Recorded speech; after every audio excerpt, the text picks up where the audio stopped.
Hi ನಮಸ್ಕಾರ, ಅಲ್ಲಿನ ಒಂದು ಚಾನಲ್ಗೆ ಸ್ವಾಗತ. ಈ ದಿನ ತುಂಬಾ ರುಚಿಕರವಾದಂಥ ಆರೋಗ್ಯಕರವಾದಂಥ ಸಾಂಬಾರ್ ರೆಸಿಪಿ ಸಬ್ಸಿಗೆ ಸೊಪ್ಪನ್ನು ಉಪಯೋಗಿಸಿ ಬಸ್ಸಾರು ಮಾಡುವ ವಿಧಾನವನ್ನು ನೋಡೋಣ.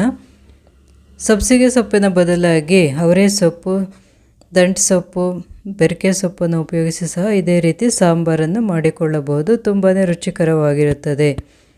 ಈಗ ಬಸ್ಸಾರು ಮಾಡುವ ವಿಧಾನವನ್ನು ನೋಡೋಣ. ಮೊದಲಿಗೆ ಕುಕ್ಕರನ್ನು ಇಟ್ಟು ಅದರಲ್ಲಿ ಈ ಕಪ್ಪಿನಲ್ಲಿ 1/4 ಕಪ್ನಷ್ಟು ಹೆಸರು ಕಾಳನ್ನು ತೆಗೆದುಕೊಂಡಿದ್ದೇನೆ. ಅದನ್ನು ಸ್ವಲ್ಪ ಚೆನ್ನಾಗಿ ಬಿಸಿ ಮಾಡಿ, ತುಂಬ ಉರಿಯೋದು ಬೇಡ, ಸ್ವಲ್ಪ ಬಿಸಿ ಮಾಡಿಕೊಳ್ಳಬೇಕು. ನಂತರ ಸಾಂಬಾರಿಗೆ ಬೇಕಾದಷ್ಟು ನೀರನ್ನು ಸೇರಿಸಿ ಅದೇ ಕಪ್ಪಿನಲ್ಲಿ 1/4 ಕಪ್ನಷ್ಟು ತೊಗರಿಬೇಳೆಯನ್ನು ತೆಗೆದುಕೊಂಡಿದ್ದೇನೆ. ಅದನ್ನು ಸಹ ಸೇರಿಸಿಕೊಳ್ಳಬೇಕು. ಬೇಕಿದ್ದರೆ ಬರೀ ಹೆಸರು ಕಾಳಿನಲ್ಲೂ ಮಾಡಬಹುದು ಅಥವಾ ಬರೀ ತೊಗರಿಬೇಳೆಯನ್ನು ಸೇರಿಸಿ ಸಹ ಮಾಡಿದರೂ ತುಂಬಾ ರುಚಿಕರವಾಗಿರುತ್ತದೆ. ಈಗ ಒಂದು ದೊಡ್ಡ ಕಟ್ಟಿನಷ್ಟು ಸಬ್ಸಿಗೆ ಸೊಪ್ಪನ್ನು ತೆಗೆದುಕೊಂಡು ಸಣ್ಣದಾಗಿ ಕಟ್ ಮಾಡಿ ತೊಳೆದು ಸೇರಿಸಿದ್ದೇನೆ. 2 ಎಸಳಿನಷ್ಟು ಕರಿಬೇವಿನ ಸೊಪ್ಪು, 3 ಹಸಿಮೆಣಸಿನಕಾಯಿ, ಸಾಂಬಾರಿಗೆ ಬೇಕಾದಷ್ಟು ಉಪ್ಪನ್ನು ಸೇರಿಸಿ ಮುಚ್ಚಳ ಮುಚ್ಚಿ 2 ವಿಷಲನ್ನು ತರಿಸಿಕೊಳ್ಳಬೇಕು. ಈಗ ಸಾಂಬಾರಿಗೆ ಬೇಕಾಗುವ ಪದಾರ್ಥಗಳನ್ನು ಹುರಿದುಕೊಳ್ಳೋಣ. ಮೊದಲಿಗೆ ಪಾತ್ರೆಯಲ್ಲಿ ಸ್ವಲ್ಪ ಎಣ್ಣೆಯನ್ನು ಹಾಕಿ 1 ದೊಡ್ಡ ಗಾತ್ರದ ಈರುಳ್ಳಿಯನ್ನು ಸೇರಿಸಿ ಸ್ವಲ್ಪ ಚೆನ್ನಾಗಿ ಫ್ರೈ ಮಾಡಿಕೊಳ್ಳಬೇಕು. ಫ್ರೈ ಮಾಡಿರುವ ಈರುಳ್ಳಿಯನ್ನು ಮಿಕ್ಸಿ ಜಾರಿಗೆ ಸೇರಿಸಿ ಈ ರೀತಿ ಹುರಿದುಕೊಳ್ಳಬೇಕು. ನಿಮ್ಮ ರುಚಿಗೆ ಅನುಗುಣವಾಗಿ ಹುಣಸೆ ಹಣ್ಣನ್ನು ಸೇರಿಸಿಕೊಳ್ಳಿ. 2 ಗಡ್ಡೆ ಬೆಳ್ಳುಳ್ಳಿಯನ್ನು ಸೇರಿಸುತ್ತಿದ್ದೇನೆ. ಸ್ವಲ್ಪ ಹಸಿ ಕೊಬ್ಬರಿ, ಸ್ವಲ್ಪ ಹಸಿ ಈರುಳ್ಳಿಯನ್ನು ಸೇರಿಸಿಕೊಳ್ಳಬೇಕು. ಇದು ಮನೆಯಲ್ಲೇ ಮಾಡಿರುವ ಸಾಂಬಾರ್ ಪೌಡರು 1.5 ಸ್ಪೂನಷ್ಟು ತೆಗೆದುಕೊಂಡಿದ್ದೇನೆ. ಇವೆಲ್ಲವನ್ನು ನೀರು ಹಾಕಿ ನುಣ್ಣಗೆ ರುಬ್ಬಿಕೊಳ್ಳಬೇಕು.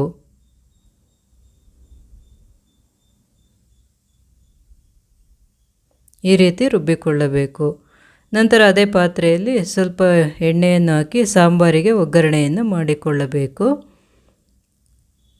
ಅರ್ಧ ಸ್ಪೂನಷ್ಟು ಸಾಸಿವೆ, 3 ಎಸಳಿನಷ್ಟು ಬೆಳ್ಳುಳ್ಳಿಯನ್ನು ಜಜ್ಜಿ ಸೇರಿಸಿ 2 ಎಸಳಿನಷ್ಟು ಕರಿಬೇವಿನ ಸೊಪ್ಪನ್ನು ಹಾಕಿ ಒಗ್ಗರಣೆಯನ್ನು ಮಾಡಿಕೊಳ್ಳಬೇಕು. ಈಗ ಪ್ರೆಷರ್ ಹೋಗಿದೆ. ಮುಚ್ಚಳ ತೆಗೆದು ನೋಡೋಣ ಯಾವ ರೀತಿ ಬೆಂದಿದೆ ಎಂದು.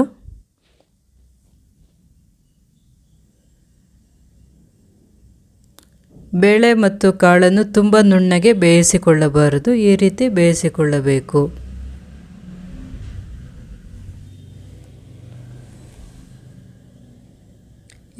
ಬೇಯಲು ಹಾಕಿದ್ದ ಹಸಿಮೆಣಸಿನಕಾಯಿ ಮತ್ತು ಕರಿಬೇವಿನ ಸೊಪ್ಪನ್ನು ತೆಗೆದು ಸಪ್ರೇಟಾಗಿಡಿ. ಪ್ಲೇಟ್ ಮುಚ್ಚಿ ಒಗ್ಗರಣೆ ಮಾಡಿಕೊಂಡಿರುವ ಪಾತ್ರೆಯಲ್ಲಿ ನೀರನ್ನು ಬಸಿದುಕೊಳ್ಳಬೇಕು. ನಂತರ ಸೊಪ್ಪನ್ನು ಸಪ್ರೇಟಾಗಿ ಒಂದು ಪ್ಲೇಟ್ನಲ್ಲಿ ತೆಗೆದುಕೊಳ್ಳೋಣ.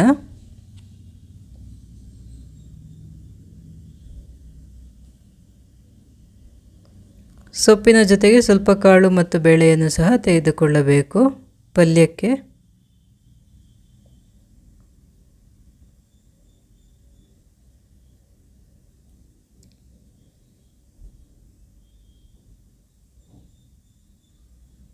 ಈಗ ಮಿಕ್ಕಿರುವ ಬೇಳೆ ಮತ್ತು ಕಾಳನ್ನು ಮಿಕ್ಸಿ ಜಾರಿಗೆ ಸೇರಿಸಿ ಸ್ವಲ್ಪ ನುಣ್ಣಗೆ ರುಬ್ಬಿಕೊಳ್ಳಬೇಕು.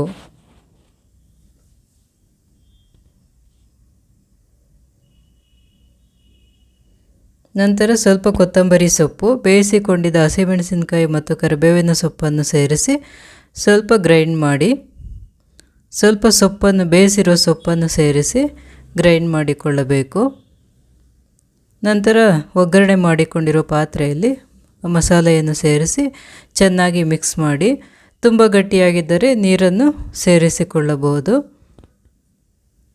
ಸಾಂಬಾರನ್ನು ತುಂಬ ಗಟ್ಟಿಯಾಗಿ ಮಾಡುವುದು ಬೇಡ. ಸಾಂಬಾರನ್ನು ಗಟ್ಟಿಯಾಗಿ ಮಾಡಿಕೊಂಡರೆ ಅದು ತಣ್ಣಗಾದ ನಂತರ ಇನ್ನೂ ಗಟ್ಟಿಯಾಗುತ್ತದೆ. ಅದಕ್ಕೋಸ್ಕರ ಈ ರೀತಿ ಸ್ವಲ್ಪ ತೆಳ್ಳಗೆ ಮಾಡಿಕೊಳ್ಳಬೇಕು. ಅದನ್ನು ಸ್ಟವ್ ಮೇಲಿಟ್ಟು ಕಾಯಲು ಇಡಿ. ಈ ರೀತಿ ಕುದಿ ಬಂದ ಮೇಲೆ 1 ನಿಮಿಷ ಕುದಿಸಿಕೊಂಡು ರುಚಿ ನೋಡಿ ಬೇಕಿದ್ದರೆ ಉಪ್ಪನ್ನು ಸೇರಿಸಿಕೊಳ್ಳಬಹುದು. ಈಗ ತುಂಬಾ ರುಚಿಕರವಾದಂಥ ಸೊಪ್ಪು ಬಸ್ಸಾರು ತಯಾರಾಗಿದೆ. ಈಗ ಪಲ್ಯ ಮಾಡಿಕೊಳ್ಳೋಣ. ಮೊದಲು ತೆಗೆದಿಟ್ಟಿದ್ದ ಪಲ್ಯ ಮತ್ತು ಬೇಳೆಯನ್ನು ಚೆನ್ನಾಗಿ ನೀರು ಹಿಂಡಿಕೊಳ್ಳಬೇಕು. ನೀರನ್ನು ಸಾಂಬಾರಿಗೆ ಸೇರಿಸಿಕೊಳ್ಳಬಹುದು. ನೀರು ಹಿಂಡದೆ ಹಾಕಿದರೆ ತುಂಬ ಮೆತ್ತಗೆ ಪೇಸ್ಟ್ ಥರ ಆಗುತ್ತೆ. ಅದಕ್ಕೋಸ್ಕರ ನೀರೆಲ್ಲ ಕ್ಲೀನಾಗಿ ಹಿಂಡಾಕಿದ್ರೆ ಸೊಪ್ಪಲ್ಯ ತಿನ್ನೋದಕ್ಕೆ ತುಂಬಾ ರುಚಿಯಾಗಿರುತ್ತೆ. ಪ್ಯಾನ್ನಲ್ಲಿ ಒಗ್ಗರಣೆಗೆ ಬೇಕಾದಷ್ಟು ಎಣ್ಣೆಯನ್ನು ಹಾಕಿ 2 ಮೀಡಿಯಮ್ ಗಾತ್ರದ ಈರುಳ್ಳಿಯನ್ನು ಈ ರೀತಿ ಸಣ್ಣದಾಗಿ ಕಟ್ ಮಾಡಿ ಸ್ವಲ್ಪ ಫ್ರೈ ಮಾಡಿಕೊಳ್ಳಬೇಕು. 1 ಗಡ್ಡೆ ಬೆಳ್ಳುಳ್ಳಿ ಹೆಸಳನ್ನು ಜಜ್ಜಿ ಸೇರಿಸಿಕೊಳ್ಳಬೇಕು. 5 ರಿಂದ 6 ಒಣಮೆಣಸಿನಕಾಯಿಯನ್ನು ಈ ರೀತಿ ಮುರಿದು ಸೇರಿಸಿ ಚೆನ್ನಾಗಿ ಫ್ರೈ ಮಾಡಿ. ಸ್ವಲ್ಪ ರುಚಿಗೆ ತಕ್ಕಷ್ಟು ಉಪ್ಪನ್ನು, ಒಗ್ಗರಣೆಗೆ ಬೇಕಾದಷ್ಟು ಉಪ್ಪನ್ನು ಸೇರಿಸಿಕೊಳ್ಳಿ. ಮೊದಲೇ ಸಾಂಬಾರಿಗೆ ಬೇಯಲು ಉಪ್ಪನ್ನು ಹಾಕಿದ್ದೇನೆ, ಅದಕ್ಕೆ ಸ್ವಲ್ಪ ಉಪ್ಪನ್ನು ಸೇರಿಸಿಕೊಳ್ಳಬೇಕು. ಈ ರೀತಿ ನೀರನ್ನು ಹಿಂಡಿ ಸೊಪ್ಪನ್ನು ಸೇರಿಸಿಕೊಳ್ಳಬೇಕು.